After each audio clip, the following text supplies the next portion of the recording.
We're going to switch right over to Andy McNamara, my buddy from the Sick Podcast. Go check out all of his work at millions.co.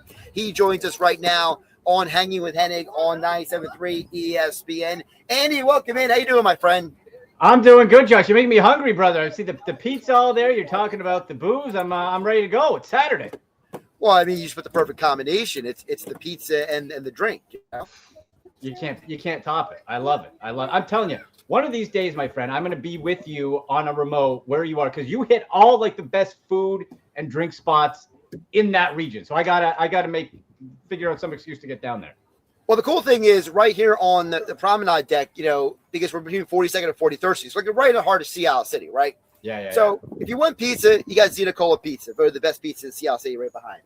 You know, if you're craving some pretzels or maybe a little more sweet, right? You could go over to Auntie Anne's Pretzels, or you can go to Big Dipper Ice Cream right here on the deck. Ooh, okay. Or if you want to be healthy and do something different, you can go to the Juice Pot, you know? Right. I mean, for me, I would probably have all four just because, you know, why not? Hit the juice, have the juice bar with the pizza. And exactly. You cancels it out, right?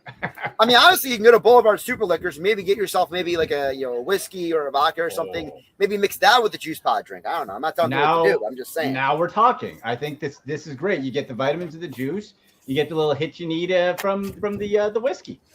I love it. I'm thirsty and I'm hungry. I'm doing something right there. You're doing something right, buddy. Good stuff, man. Did you see a couple hours ago, CJ Gardner-Johnson got carted off?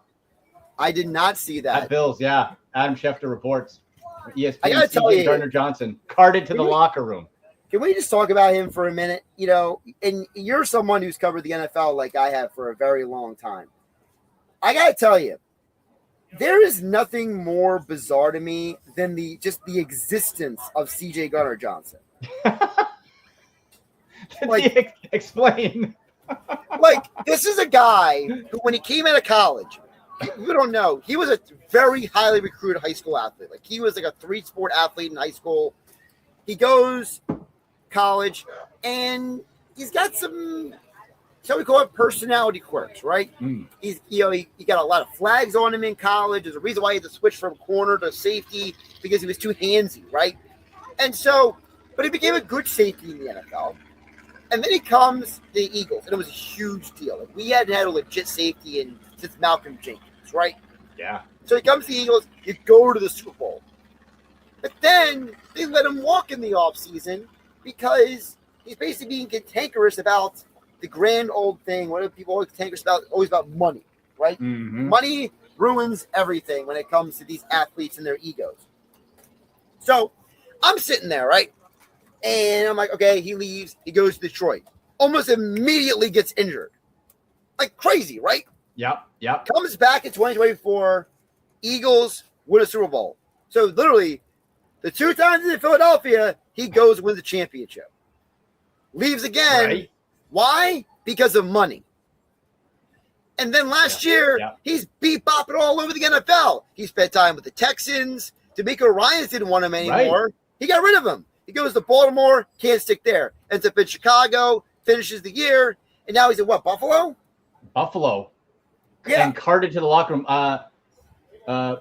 Lower body injury, right foot area, sounds like. So he probably either there's something in the Achilles or the ankle related. But the point is that, like, if the dude literally just stayed in Philadelphia, he'd be fine. And right. You keep winning titles. And what else is bizarre to me is, I suffered through his interview on the Pivot. And his explanation for Philadelphia and the fans and the players and the organization, like, he sounded like an individual that needs to, like, go see help. Like, he needs to go see a therapist or something. And, like, to see someone like that be so successful with Philadelphia, but go everywhere else and either get injured or get cut. It's just his entire professional existence is so bizarre.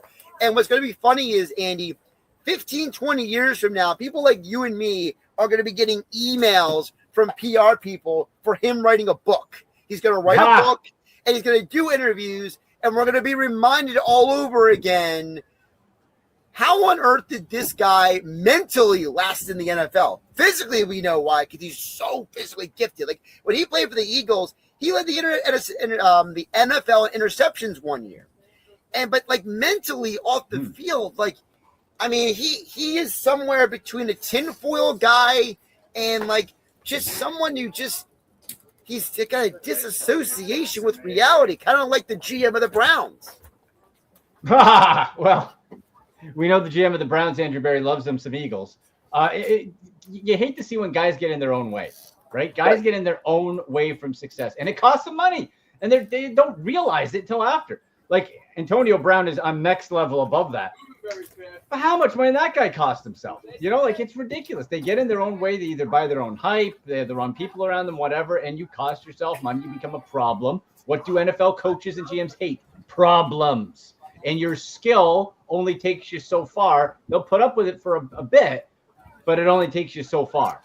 So, yeah, CJ Gardner-Johnson, we'll see. Hopefully nothing too serious for him, but I was just kind of scanning through to see if there's any extra NFL news. That seems to be the hottest thing at the moment outside of poor Tony Romo being a little stumbly there, getting put on leave. Oh, if you want to get to that, we can hit on that because I said it earlier in the week. This is the best thing ever happened to CBS because now they can exercise one of those like morality clauses or like one of those things where because they already put them on leave. Putting them on leave is the first step to eventually trying to avoid the contract. Do they not want him? Wait, what's that? Do they not want him anymore? Like it's too expensive? Well, he is. I think he is the highest or one of the highest paid color analysts. He's getting like $20 million a year. Yeah. God, look.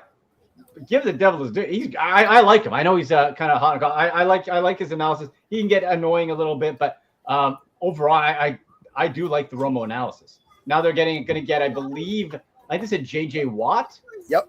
Quick side note: who in the audience saw the very brief J.J. Watt hosted, along with his two Watt brothers, Tag? It was a show where you played tag, like a game show. Picture like American Gladiators, but you're playing tag against these like tag gladiators. It was I did not see horrible. The tagline was, no pun intended, he's like, it's time to play some tag. And then it would start. And we watched a few episodes of me and the kids, and it's like, all right, that's literally it. So I hope this color commentary is better. It is better. than hosting tag. Well, like last year, he was on the team with Iron Eagle on CBS. Yeah. And like they were good. Like they were legitimately good. And there were a lot of people who felt like he was actually better than Tony Romo. You know? And so to me, I think that one, this is a great opportunity for CBS to get out of paying $20 million a year to a guy who basically has a part-time job. Right? And two, dude, if he doesn't go to jail, I will be shocked because he didn't just get pulled over for drinking and driving, okay? He wasn't just under the influence. He had an open container in the cup holder next to him. Yeah. And if you watch the video, at one point, they ask him, hey, man, where you coming from? And he's like, well, you guys just think I'm drunk because I was at a golf course. And then they're asking him to do like the sobriety tests. Yeah. And he kept saying, well, I'm having trouble with these tests because of my back surgery.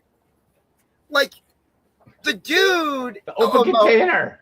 And don't forget, when he got arrested, he says, does that mean I didn't pass the test? I saw that. Like this guy, he's gonna disappear. He is gonna be off television. He's gonna go away. And I mentioned the book thing. 5 years from now, you and I will be getting emails about interviewing Tony Romo for his new book that just came out. Yeah, and you know what? Hopefully he gets the help he needs because if you're driving with an open container, Josh, that's the problem. That's not like, and this is not excusable either, but it's not like you're at a party and you got one too many. You're like, I can kind of do. You have an open container. You are either careless, think you're untouchable, or you have a serious. This isn't the one you're driving in the 1950s, the one for the road type of deal. All right, like this is like, all right, this is serious. So I hope, really, truly, he gets the help he needs. Well, back in the day, really quick, back in the day, if you remember, because you and I are old enough. Yeah. The one for the road wasn't to be drunk. The one for the road meant when you got home, you would have it. Right. Well, it evolved. It evolved because I'm a Sinatra guy. I'm a Rat Pack guy. Fan. Yeah. So you go way back. Now you're right. When we were kids, that was like, yeah, take one for the road to go home. Back then in the 50s, it was, yeah, I'll get one for the road, and you're drinking it in the car, your Romo style. You're drinking it. However, not the way things work anymore. And I wonder. I'm sure if Tony Romo's $20 million a year will give him the best legal help to keep him out of actual prison, Josh. I think that can usually help you out. Well, let's get to the actual field. Andy McNamara from the Sick Podcast. Check out all of his work over at millions.co, at AndyMC81 on the X platform, and AndyMC Sports on Instagram. So we were having a conversation before you came on, right? About, for a team like the Philadelphia Eagles. And I find this is kind of true of all of the NFC contenders. The AFC, we'll get to that in a minute. But I find it interesting that the caveat for every NFC team is actually the same. Whether it's the Eagles, the Rams, the Browns, the Bears, the Packers. So I'm going division by division. Obviously the Seahawks, they won the Super Bowl. Whatever team you want to name, whoever the contender is, it all circles back to, the quarterback, the offense. Because no one's questioning the Eagles' defense or the Rams' defense. No one is questioning the toughness of the Lions, who've had 20 million injuries in the last 3 years. No one is questioning the resiliency or the intelligence of a coach, like, for example, Mike McDonald in Seattle, right? No one's questioning any of that stuff. Every question with every team in the NFC's contender, I just realized this, is coming back to the quarterback. How crazy is it that in 2026, the most quote-unquote important position in football is now also the number one position, and what's surrounding him is going to make or break the entire conference? No doubt. And you can go a little bit deeper than that, too, with Baker Mayfield and the Tampa Bay Buccaneers. Baker. We'll get to him. Yeah. That's a topic. So, but to that point where Bucs have weapons in a weak division, you're absolutely right. You run through Jalen Hurts with the new voices around him. We've talked about that before that offseason. Very excited about that. New York Giants are not a contender, but Jackson Dart coming back from injury. You're right. You run through this time after time. And also, what does Sam Darnold with the Seahawks do in an encore? Now, he's told the greatest story, comeback, redemption story there is. I don't think it matters really what he does. But the Seahawks are interested in coming back for another title. What does Sam Darnold look like, and how does that affect that NFC West? Of course, the 49ers, you mentioned a million injuries. No one's more injured than the 49ers all the time. The coach is injured. Deebo Samuel, too. Andy, the coach is injured. The coach is, yeah, that's right. Shanahan's out. Come on, man. I don't know. You know what? The 49ers could actually be a bit of a dark horse. I think people are a bit exhausted with just you're always injured. I'm not interested in following your story. Right. That's I'm not interested in spending energy on the 49ers until you get to December and you're healthy and you can make an actual run. Because the odd time they are healthy, they go to the Super Bowl. Andy McNamara joining us here on 97.3 ESPN, broadcasting live, hanging with Hennig from CLC, the promenade deck between 42nd and 43rd Streets, right in front of Zia Nicola Pizza. Also, make sure you come out here and check out Auntie Anne's Pretzels, the Juice Pod, and Big Dipper Ice Cream, right here between 42nd and 43rd Streets on the promenade, hanging with Hennig, broadcasting live on 97.3 ESPN FM. Andy, you mentioned Baker. We'll hit on him before we get back to the Eagles. In fantasy football, I think you got to consider him for a high pick because there's nothing bigger than the Baker Mayfield Revenge Tour. I am telling you right now, Baker as well as I do, right? We have both covered him very closely from college to now. This dude has treated everything in his football life like it is me against the world. When he became the number one overall pick, it was because he was never supposed to be at Oklahoma in the first place, right? Part of the reason why he left Texas Tech was because of some guy named Patrick Mahomes. Right. Okay? This is the guy going with the Browns. First postseason win for the Browns in decades, and they got rid of him. And then he bounced around. He goes to Tampa. He resurrects his career. And I saw him on that podium, Andy, and he's talking about how I'm disappointed. That was a disappointment. I am mad, and I'm going to show you that I am worth $50 million, man. That's motivated Baker. And the thing is, we have to remember how the year ended last year. I can't necessarily blame Tampa Bay for not wanting to rush out and give him $50 million. They lost, I think, 7 of their last 10 because, again, in a near identical situation to 2021, I believe, when Baker hurt his left shoulder, same thing in Tampa. And this dude is as tough as it comes. But sometimes your toughness isn't what's good for the team or yourself, and he played through it. And it cost him again, just like it did with the Browns, which eventually led to his unfortunate exit for Deshaun Watson. And so for Tampa Bay, you get a healthy Baker, no Mike Evans, but you got Ibuka, you got McMillan, you got Godwin coming back. You got a nice group around you there. So I'm with you. And for fantasy football, I'm in one redraft league. It's one of those slow ones, so everyone has like 6 hours to take picks. The thing's been going on for over a week. It drives me nuts. I don't want to do that anymore. It's insane. I'm waiting for days to make a pick. I took Drake May as my first quarterback. I always go 2. I was able to wait like 4 rounds later and take Baker Mayfield, still available as for buy coverage, or if Baker, like we think, really pops. So now I got 2. So Baker Mayfield, I don't know if you're going to wait on a QB and really amp up elsewhere, you could do a lot worse than Baker, that's for sure. With the Philadelphia Eagles, we all know the defense is going to be another top 5, top 10 team. Yeah. But for fantasy football purposes, people are preparing for their drafts right now, Andy. It's August 1st, where we start turning our focus back to football, right, in terms of the calendar. For you, what is the Eagles' offensive players when it comes to fantasy? How are you treating a team that, no matter how positive or negative someone is, we all can agree the reality is the Eagles have a big unknown with this new offense. Sure. And it's an unknown. And I think if people are spooked by it, that's where you can take advantage in your fantasy football draft. I really do. I'm not scared of it at all. I'm excited about it. And I think it is presenting itself with tremendous value for Jalen Hurts at quarterback. Man, I think he is going to be an absolute steal. And you're going to be able to get Jalen Hurts probably in round 6, 7, maybe 8. You know, like it depends on your league. But people are going to be forgetting about Jalen Hurts. That's fine. Go get him, you know. And I took Baker because Hurts was gone earlier that round. Otherwise, I was going to go Jalen Hurts. So you got Jalen Hurts, Love. We know the mobility. We know he can get into the end zone. Saquon Barkley, is there a chance this could be the year the wheels fall off? Sure, but until they don't like Christian McCaffrey, you keep riding it. He's not the first running back, but he's still an RB1 and still a first-round pick, later first-round pick. Like, it's not a bad year if you have picks like, 12-team league, 8 to 12. I bet you can get Saquon Barkley in that range, and you can be doing worse than that. And then you go wide receiver. Devonta Smith has become the number 1. So now we can say, okay, he's going to be the number 1 on the team. Does that make him a true WR1 in fantasy? I think kind of back end WR1, sure. Mekhi Lemon, dynasty, yes. Rookie season, I'm a bit hesitant on. And Dallas Goedert, again, is a steal. I picked him up as my second tight end after Tyler Warren, because I like to have 2 tight ends, too, to cover off the bye. I think Dallas Goedert, injury is always a possibility, getting older. But, Josh, I think he is still going to be a favorite target of Jalen Hurts. So there is lots of options here for fantasy football with the Eagles.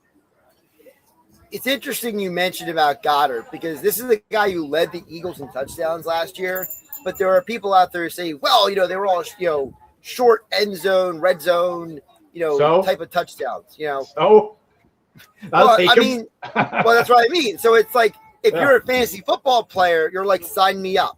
Mm-hmm. But, maybe if you're like a real world person, you're analyzing and trying to figure out, is that still going to work out this year in an offense? It's probably going to be a little more redistribution of wealth. Right.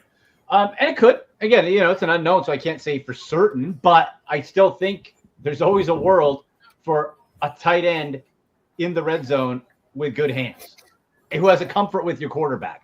Now, what I like what the Eagles did, what the Kansas City Chiefs, I think, should have been doing, is they got the heir apparent in drafting Eli Stowers. And I don't expect too much for him this year. Dynasty, I picked him up and I'm stashing him, putting him on my taxi squad. Wouldn't be playing him this year except for injury. But that's kind of the next guy. So maybe later in the year, Stowers maybe takes away a bit from Goddard. But that's why, in your fantasy draft, you have the strategy of a second tight end and a second QB. It covers you off for bye weeks that you will find garbage tight ends if you wait and garbage quarterbacks if you wait during the season. So you get it now, and then you don't have to fully rely on Dallas Goedert if he trails off in the year. Or, heck, maybe him and Tyler Warren go off, and I'm able to put the Goddard in a flex spot. Hooray. I'd rather have a Dallas Goedert than a sixth wide receiver that I know I'm not going to use. 100% true. Let's get to the AFC before I let you go. So you spent a lot of time rambling and ranting here on with Hennig on 97.3 ESPN. First of all, I do have a Browns question for you. Okay, so I'm intrigued by what's going on in Cleveland, almost like a morbid curiosity, to be honest with you. Not just because we're friends, right? Yeah. And I was watching some of the breakdowns of like all the throws of all the quarterbacks, right? And I keep noticing that the only quarterback who is not throwing interceptions at training camp so far is Shedeur. Mm-hmm. Apparently, everyone else loves throwing interceptions at training camp, but it's not Shedeur. So, can you help me and the rest of the football world understand why on earth he is not the starter and why this is the competition?